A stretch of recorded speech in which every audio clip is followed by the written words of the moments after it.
Assalamualaikum warahmatullahi wabarakatuh. Perkenalkan, kami dari kelompok 4 yang akan membahas terkait pendekatan pembelajaran ilmu pengetahuan sosial di sekolah dasar. Yang terhormat, Ibu Ana Nur Hasana MPD selaku dosen pengampu mata kuliah Kapita Selekta IPS, dan teman-teman saya kelas 6A yang saya banggakan. Perkenalkan, nama saya Armina Hindawati. Saya selaku moderator kelompok 4. Saya di sini akan membacakan susunan acara. Yang pertama yaitu pembukaan, yang kedua yaitu pemaparan materi, yang ketiga yaitu sesi tanya jawab, dan yang keempat yaitu penutup. Baik, langsung saja kepada acara yang pertama yaitu pembukaan.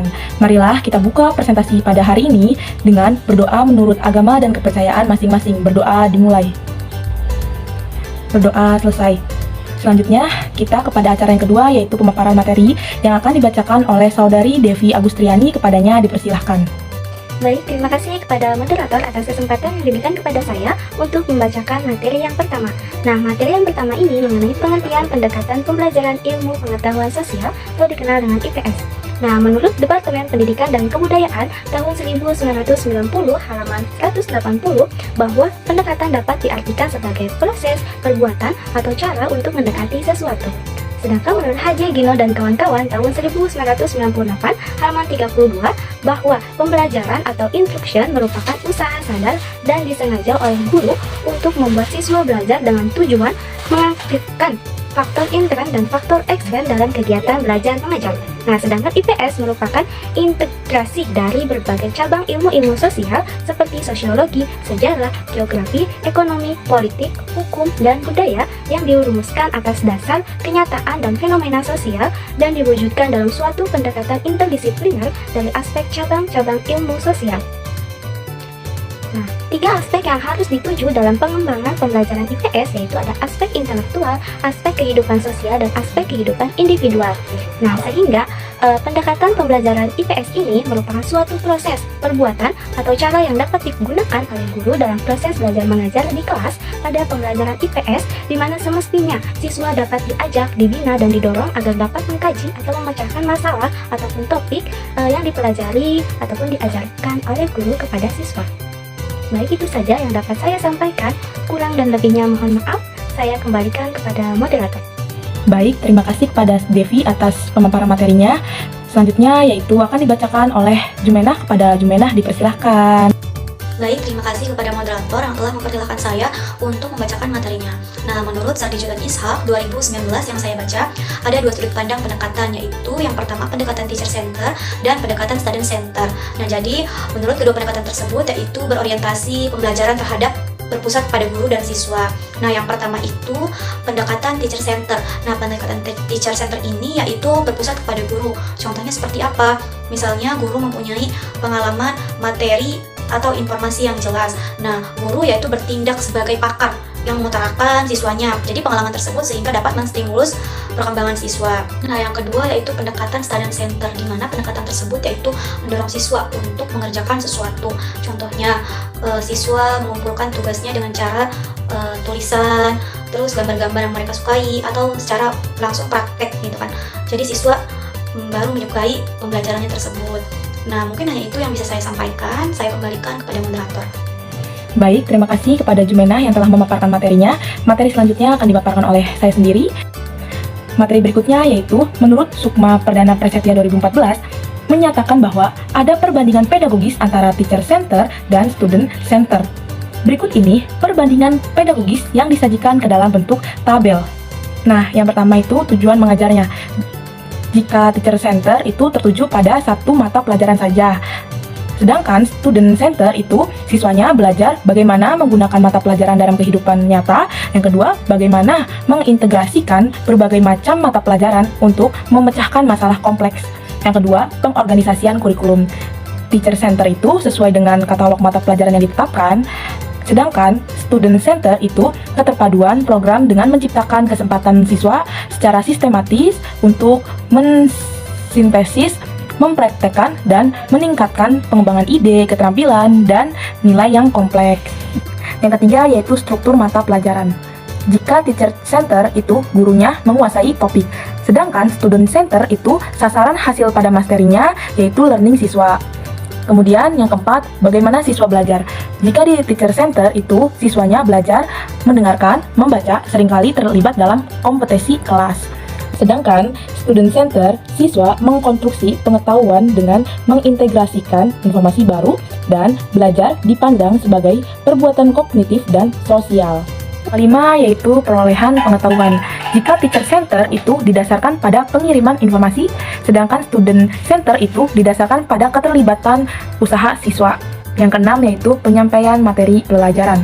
Jika teacher center itu penyampaian materinya menggunakan ceramah, terus tugas dan ujian untuk tujuan sumatif, sedangkan student center itu penyampaian materinya itu pembelajarannya harus aktif, tugas untuk tujuan formatif, selanjutnya collaborative learning, terus community service learning, serta online atau asinkronus dan self-directed learning. Yang ketujuh yaitu keefektifan mengajar. Jika teacher center itu mengajarnya mempresentasikan informasi dengan baik dan siswa dapat menerima pelajaran, sedangkan student center itu membantu semua siswa untuk menguasai sasaran hasil belajar, menggunakan penilaian kelas untuk meningkatkan pengajaran, serta menggunakan penilaian program untuk meningkatkan program pembelajaran. Yang kedelapan yaitu tanggung jawab.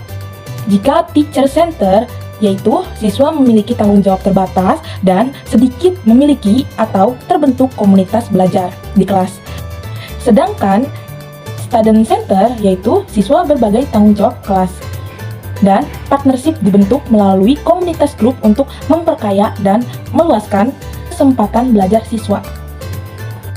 Baik, materi selanjutnya akan dipaparkan oleh Saudari Esra Yohana, kepadanya dipersilahkan. Baik, terima kasih. Saya akan melanjutkan pemaparan materi selanjutnya, yaitu tentang jenis-jenis pendekatan pembelajaran IPS DSD. Yang pertama itu ada pendekatan kognitif. Pendekatan kognitif pembelajaran beranjak dari teori perkembangan kognitif menurut Piaget tahun 1970. Menurut Piaget, proses kognitif ditandai oleh 3 proses dasar, yaitu asimilasi, akomodasi, dan ekuilibrasi. Selanjutnya kita masuk ke pembahasan merancang, menerapkan, dan langkah-langkah dari salah satu model pembelajaran yang berlandasan kognitif. Pertama yaitu kegiatan merancang. Salah satu model pembelajaran yang berlandaskan kognitif adalah latihan inquiry. Yang kedua yaitu kegiatan menerapkan. Penerapannya lebih menitik beratkan pada penyelidikan yang bersifat bebas tetapi terarah dan sistematis. Sebagai contoh penerapannya yaitu kami mengambil contoh dari materi kelas 6 SD semester 2, yaitu yang pertama ada kompetensi dasar, membahas tentang kemampuan memahami gejala alam dan sosial negara Indonesia dan negara tetangga. Lalu yang kedua ada materi pokoknya yaitu gejala alam dan sosial negara Indonesia dan negara tetangga. Yang ketiga yaitu ada hasil belajarnya. Yang pertama itu tentang membandingkan gejala alam negara Indonesia dengan negara-negara tetangga. Lalu selanjutnya ada mendeskripsikan gejala sosial Indonesia dan negara-negara tetangga. Kemudian yang keempat ada indikator. Nah, di dalam indikatornya itu yaitu ada menunjukkan pada peta letak dan nama negara-negara tetangga Indonesia, kemudian membandingkan ciri-ciri gejala alam Indonesia dengan negara-negara tetangga. Lalu selanjutnya ada membandingkan ciri-ciri gejala sosial di Indonesia dengan negara-negara tetangga. Lalu ada memberikan contoh sikap waspada terhadap gejala sosial di Indonesia. Kemudian kegiatan yang ketiga yaitu masuk ke dalam langkah-langkah atau tahapan model latihan inquiry. Yang pertama yaitu menyajikan masalah. Setelah kita melakukan tadi, guru ada mengajukan masalah dengan pertanyaan bagaimana gejala alam dan sosial di Indonesia jika dibandingkan dengan negara tetangganya. Kemudian ada yang kedua yaitu tahap mengumpulkan data dan verifikasi data. Siswa mengumpulkan data melalui buku-buku sumber yang berkaitan dengan masalah yang sudah dirumuskan. Lalu langkah yang ketiga yaitu mengumpulkan unsur atau fakta baru. Guru dan siswa mencocokkan secara langsung antara informasi dengan rumusan masalah yang sudah dirumuskan dan menemukan unsur-unsur baru yang dapat digunakan untuk menjawab masalah sebelumnya yang sudah dirumuskan tadi. Lalu yang selanjutnya itu tahap keempat yaitu merumuskan penjelasan dari data yang dikumpulkan. Guru membantu siswa dalam merumuskan penjelasan untuk menjawab masalah secara detail, rapih, dan sistematis. Kemudian langkah terakhir yaitu menganalisis proses inquiry. Siswa menganalisis pola-pola penemuannya dan siswa menilai efektivitas proses inquiry yang dilakukan. Kemudian memperbaiki kekurangan yang ada. Jenis pendekatan yang selanjutnya yaitu pendekatan sosial. Pendekatan sosial menekankan kecakapan individu berhubungan dengan orang lain atau masyarakat dan memusatkan perhatian pada gejala-gejala sosial yang muncul. Salah satu metode pembelajaran yang berlandaskan pendekatan sosial yang akan diambil sebagai contoh yaitu inquiry sosial. Selanjutnya kita masuk ke pembahasan merancang, menerapkan, dan langkah-langkah dari salah satu metode pembelajaran yang berlandaskan pendekatan sosial. Pertama yaitu kegiatan merancang. Salah satu metode pembelajaran yang berlandaskan tersebut yaitu inquiry sosial. Tahap-tahap penerapan metode inquiry sosial yaitu ada tahap orientasi, hipotesis, definisi, eksplorasi, pembuktian hipotesis, dan tahap generalisasi. Kedua yaitu kegiatan menerapkan. Sebagai contoh penerapannya yaitu kami mengambil materi kelas 5 SD semester 1. Yang pertama ada kompetensi dasar. dibahas tentang kemampuan memahami keadaan penduduk pemerintahan di Indonesia. Yang kedua ada pokok bahasan, yaitu mengenai penduduk dan sistem pemerintahan di Indonesia. Yang ketiga ada hasil belajar. Yang pertama ada mengidentifikasi keadaan penduduk di Indonesia, mendeskripsikan peran dan tanggung jawab pemerintah.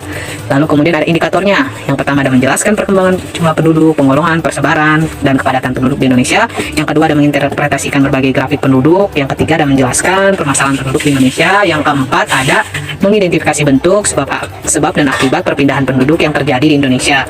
Yang kelima ada menguraikan pengertian pemerintahan, pemerintah daerah, dan pemerintah pusat. Lalu ada menjelaskan sistem pemerintahan demokrasi. Yang terakhir yaitu indikatornya ada memberi contoh tugas dan tanggung jawab pemerintah terhadap masyarakat. Kegiatan yang ketiga yaitu kita akan membahas langkah-langkah atau tahapan. Nah, pada tahap-tahapan penerapan metode inquiry sosial yaitu tahap orientasi. Pada tahap ini mengambil dan menetapkan masalah yang berkaitan dengan jumlah penduduk yang banyak dan tidak merata. Akibatnya ada masalah sosial yaitu kemiskinan dan kejahatan. Perumusan masalahnya yaitu faktor apa yang menyebabkan kemiskinan di suatu daerah. Jadi masalah pokoknya yaitu terjadinya kemiskinan. Lalu yang kedua ada tahap hipotesis, di mana kondisi fisik suatu daerah yaitu lahan pertanian sempit, kualitas sumber daya manusia yang rendah, akibat pendidikan yang rendah juga. Lalu yang ketiga ada tahap definisi, membahas pengertian dan istilah-istilah yang ada dalam hipotesis yang siswa tidak ketahui. Yang keempat ada tahap eksplorasi, di mana peserta didik mengadakan pengujian hipotesis dengan logika dan memberikan pendapat yang mendasar. Yang kelima ada tahap pembuktian hipotesis, di mana terjadi pengumpulan data kemudian menganalisis data dihubungkan dengan hipotesis sebelumnya untuk memastikan apakah hipotesis itu layak diterima atau tidak. Lalu yang keenam, tahap terakhir yaitu ada generalisasi. Pada tahap ini dikatakan menyusun perkataan terbaik sebagai jawaban atau masalah yang dibahas, yaitu kondisi fisik yang jelek serta kualitas sumber daya manusia yang rendah akan mendukung terjadinya kemiskinan di suatu daerah. Baik, itulah materi yang dapat saya sampaikan. Kurang lebihnya mohon maaf. Saya kembalikan kepada moderator. Baik, terima kasih kepada Esra yang telah memaparkan materinya. Materi selanjutnya akan dipaparkan oleh saudari Widya. Kepadanya dipersilahkan. Saya Widya Helena Safitri sebagai pemateri yang terakhir. Di sini saya akan melanjutkan materi yang selanjutnya, yaitu yang ketiga, pendekatan personal. Nah, yang pertama itu ada pengertian pendekatan personal. Nah, pendekatan personal ini lebih menekankan pada proses yang membantu individu dalam membentuk dan mengorganisasikan kenyataan-kenyataan yang kompleks. Jadi pendekatan personal ini memusatkan pada pandangan individu dan berusaha menggalakkan kemandirian yang produktif sehingga siswa dapat semakin sadar dan bertanggung jawab. Nah, yang kedua ini ada cara merancang metode pembelajaran berdasarkan pendekatan personal. Nah, salah satu metode pembelajaran yang berlandaskan pendekatan personal yaitu metode pertemuan kelas. Hal ini dikarenakan dua asumsi, yaitu yang pertama kebutuhan dasar manusia yaitu cinta dan harga diri, dan yang kedua adalah hubungan antar manusia atau teori Glaser. Baik, yang selanjutnya yang keempat adalah pendekatan modifikasi perilaku. Yang pertama ada pengertian pendekatan modifikasi perilaku. Nah, ciri pendekatan ini adalah adanya kecenderungan memecah tugas belajar menjadi sejumlah perilaku yang kecil atau langkah-langkah kecil dan berurutan. Nah, mengajar pada dasarnya adalah mengusahakan terjadinya perubahan dalam perilaku peserta didik, dan perubahan perilaku tersebut harus dapat diamati. Yang kedua adalah cara merancang metode pembelajaran IPS-DSD berdasarkan pendekatan modifikasi perilaku. Nah, salah satu pendekatan modifikasi perilaku adalah pendekatan mawas diri atau model mengajar. Pengendalian diri, model ini ada 5 tahap. Tahapan yang pertama yaitu tahapan pengenalan prinsip tingkah laku, di mana pada tahapan ini peserta didik dapat memahami kesulitan yang dihadapi. Tahap yang kedua yaitu tahap menetapkan data diri, di mana pada tahap ini dapat menetapkan rancangan, perilaku, dan respon yang sesuai atau tidak. Tahap yang ketiga yaitu tahap menyiapkan program yang realistis, di mana pada tahap ini dapat menyusun program realistis dan seimbang. Tahap yang keempat yaitu tahap pelaksanaan program, di mana kita melaksanakan program yang telah disusun. Dan tahap yang kelima atau tahap yang terakhir adalah tahap evaluasi dan tindak lanjut, di mana kita melakukan penilaian dan tindak lanjut yang akan dilakukan. Baik, sekian materi dari saya. Kurang lebihnya mohon maaf. Wassalamualaikum warahmatullahi wabarakatuh.